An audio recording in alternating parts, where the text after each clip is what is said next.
quelle est donc cette bonne nouvelle que la Bible mentionne? En général, qu'est-ce qu'une bonne nouvelle? Quand on parle d'une bonne nouvelle, c'est toujours un message qui nous réjouit. C'est un message qui nous fait du bien. C'est un message qui nous console. C'est un message qui apporte une espérance.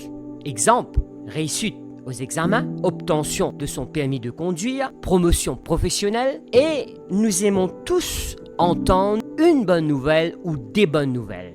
N'est-ce pas vrai, mes amis?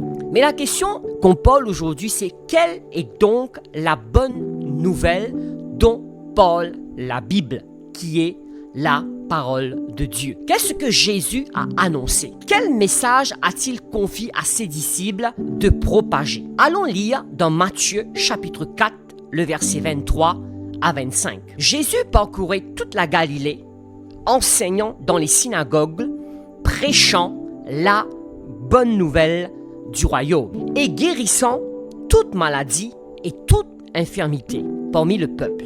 Sa renommée se répandit dans toute la Syrie et on lui amenait tous ceux qui souffraient des maladies et des douleurs de divers genres, des démoniaques, des lunatiques, des paralytiques, et il les guérissait.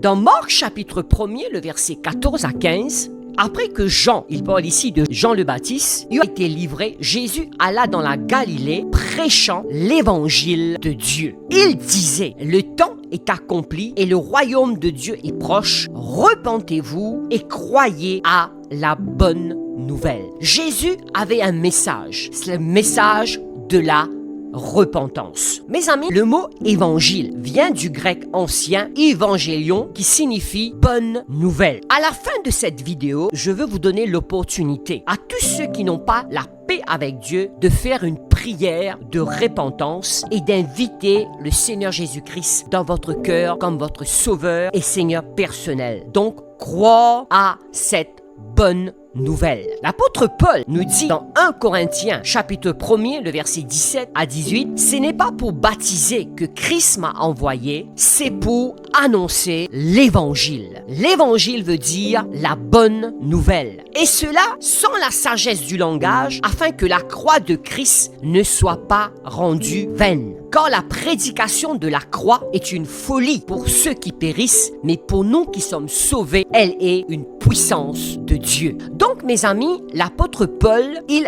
annonçait l'évangile, la bonne nouvelle. Et cette bonne nouvelle, c'est l'évangile de la croix. C'est la prédication de la croix. Ce que Jésus a fait sur la croix pour l'humanité. L'évangile, la bonne nouvelle, c'est une puissance de Dieu. On ne peut pas parler, on ne peut pas annoncer la bonne nouvelle sans parler de Jésus-Christ. Ce qu'il est et ce qu'il a fait pour toute l'humanité à la croix du Calvaire. L'apôtre Paul va nous dire encore dans Romains chapitre 1er, le verset 15 et 16. Ainsi, j'ai un vif désir à vous annoncer aussi l'évangile à vous qui êtes à Rome, car je n'ai point honte de l'évangile. Amen. C'est la puissance de Dieu pour le salut de quiconque croit, du juif premièrement, puis du grec, puis du français, puis de l'anglais, puis du mauricien. Amen. Donc, la bonne nouvelle. Le mot salut, c'est le grand mot de la Bible. C'est le grand mot de l'évangile. Le mot salut veut dire en grec sozo, qui veut dire pardon des péchés, qui veut dire aussi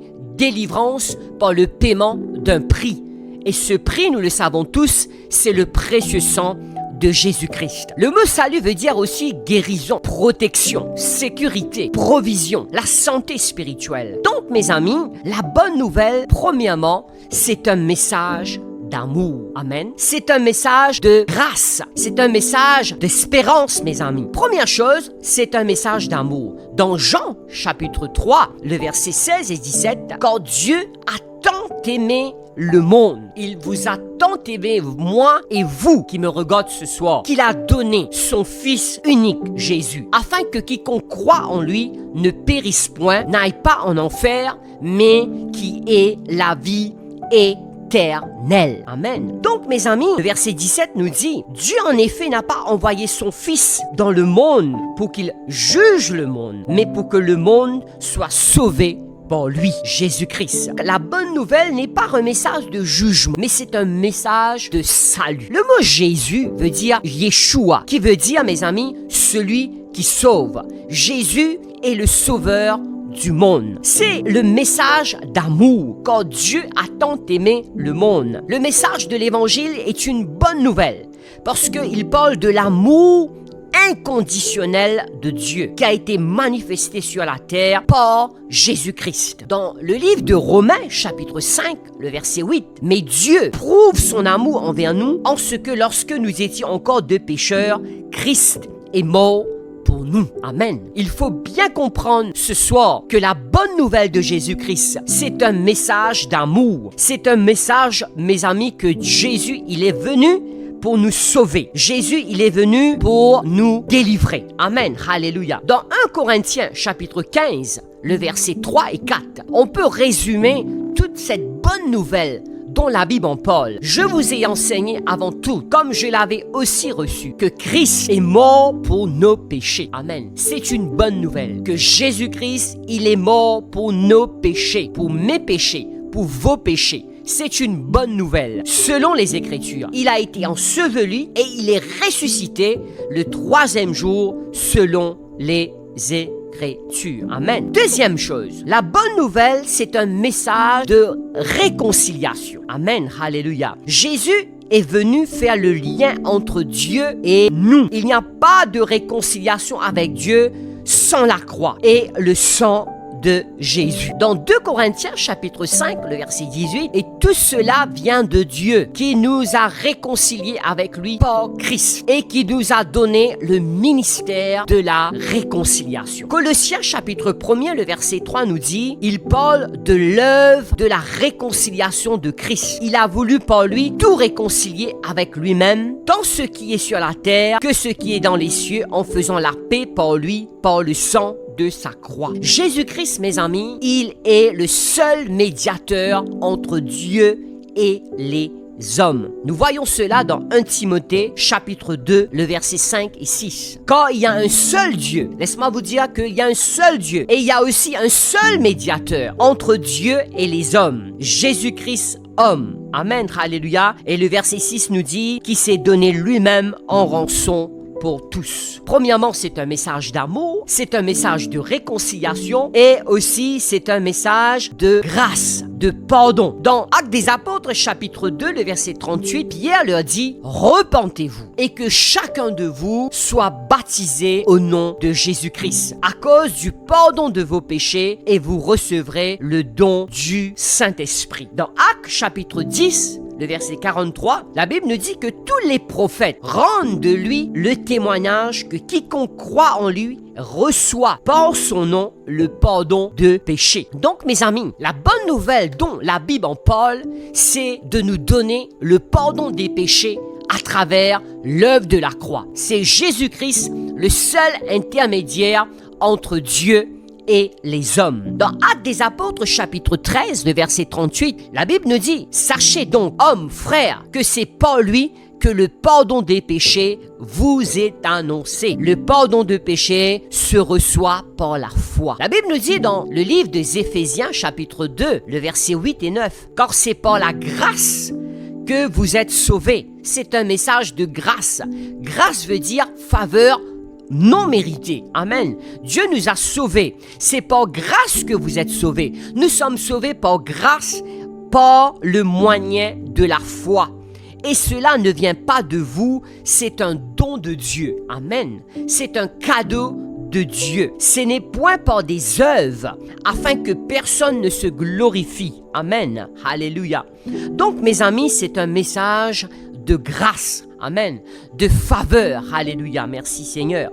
Et la Bible nous dit dans Actes des Apôtres, chapitre 26, le verset 17 et 18, « Au milieu de ce peuple et au milieu des païens vers qui je t'envoie. » Le verset 18, « Afin que tu leur ouvres les yeux pour qu'ils passent de ténèbres à la lumière. » La bonne nouvelle, c'est de passer de ténèbres à la lumière, de la puissance de Satan à Dieu, pour qu'ils reçoivent par la foi en moi le pardon des péchés et l'héritage avec les sanctifiés. Amen.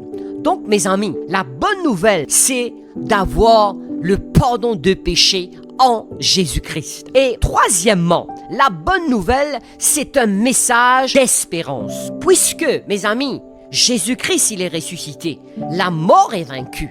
Dans Jean chapitre 6, le verset 40, la volonté de mon Père, c'est que quiconque voit le Fils et croit en lui ait la vie éternelle, et je le ressusciterai au dernier jour. La bonne nouvelle dont la Bible en parle, c'est un message d'espérance. Romains chapitre 6, le verset 23, car le salaire du péché, c'est la mort, mais le don gratuit de Dieu, c'est la vie éternelle en Jésus-Christ, notre Seigneur. Qu'est-ce que nous avons vu? Nous avons vu premièrement que cette bonne nouvelle, c'est un message d'amour. Amen. C'est un message de réconciliation et c'est un message de grâce, de pardon. Amen. Alléluia. Et un message d'espoir et d'espérance. La bonne nouvelle est pour tout le monde, sans exception. Dans Actes des Apôtres, chapitre 10, le verset 34, alors Pierre, ouvrant la bouche, et dit, en vérité, je reconnais que Dieu ne fait point de favoritisme. Donc la bonne nouvelle est pour tout le monde. C'est la bonne nouvelle de Jésus. Maintenant, Jésus, il a parlé de la bonne nouvelle. Les apôtres ont parlé de Jésus. Et Jésus nous a confié une mission. Cette mission, c'est de propager cette bonne nouvelle. Quelle est cette bonne nouvelle? C'est le pardon de péché. C'est un message d'amour, un message de grâce, un message d'espérance. Marc chapitre 16, le verset 15. Allez par tout le monde et prêchez la bonne nouvelle. C'est la mission que Jésus lui-même nous a confiée. Allez prêcher la bonne nouvelle à toute la création. Celui qui croira sera baptisé et sera sauvé. Mais celui qui ne croira pas sera condamné, malheureusement. Donc, mes amis, pour terminer, en général, comment annonces-tu une bonne nouvelle? Comment annonces-tu une bonne nouvelle? Par exemple, comment annonces-tu une réussite aux examens? L'obtention d'un permis de conduire, une promotion professionnelle, l'achat d'une voiture ou d'une maison. Comment on le fait? On le fait avec beaucoup de contentement, n'est-ce pas vrai? Avec beaucoup de joie. Amen. Avec beaucoup d'enthousiasme. Est-ce que tu fais la même chose? Est-ce que tu fais preuve du même entrain, du même enthousiasme pour annoncer cette bonne nouvelle du royaume? Comme Paul le disait aux Romains, dans Romains 1er, le verset 15 et 16. J'ai un vif désir. Est-ce que tu as un vif désir d'annoncer l'évangile? Je n'ai point honte de cet évangile qui sauve, cet évangile qui pardonne, cet évangile, mes amis, qui donne de l'espérance, cet évangile de réconciliation, cet évangile qui guérit, cet évangile qui délivre, cet évangile qui libère, amen, et qui publie une année de grâce du Seigneur. Donc, mes amis, quelle joie, quelle grâce d'entendre cette bonne nouvelle. Amen, alléluia.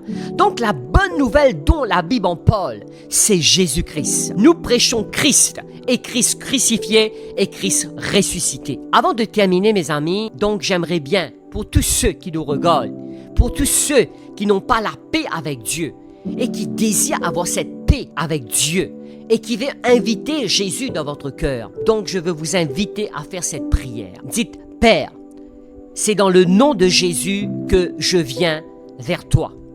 Merci pour la bonne nouvelle du royaume en Jésus-Christ.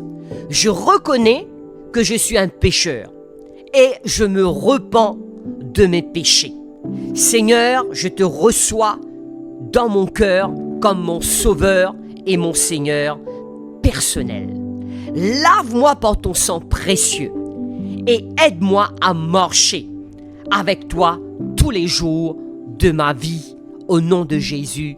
Amen. Donc, mes amis, on est arrivé à la fin de notre vidéo. Si tu as fait cette prière, je te recommande de prier chaque jour. Il y a 4 choses. De prier chaque jour. Prier, c'est pas récitation.